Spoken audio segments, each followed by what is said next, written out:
tidak Islami dan tidak akademik, tidak Islami dan tidak akademik. Jadi hoax itu jelas terlarang dalam agama. Dalilnya jelas, wa in ja'akum fasiqun binaba'in fatabayyanu. Kalau ada yang membawa berita, ada yang menyampaikan sesuatu, itu hendaknya kita melakukan tabayyun. Tabayyun itu artinya periksa dulu benar tidak. Nah, saya kira perilaku hoax ini sama aja dengan hate speech. Hate speech itu adalah pembicaraan ataupun ujaran yang mengandung kebencian di dalamnya.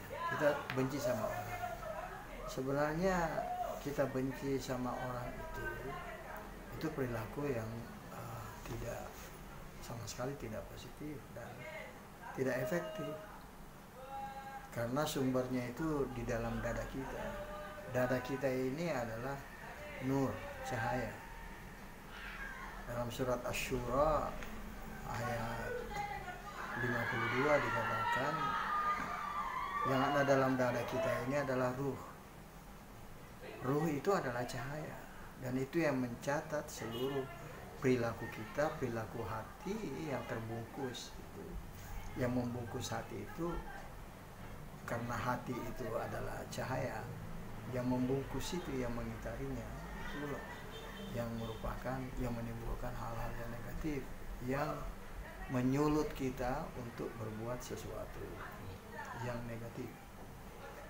Jadi jelas perilaku hoax itu adalah perilaku yang melakukan hoax itu perilaku yang sebenarnya, saya katakan, saya ulangi lagi, pertama bukan dari ajaran Islam.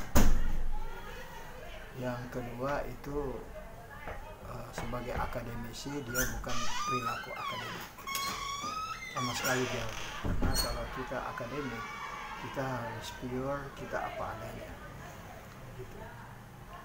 Tetapi memang kita juga harus waspadai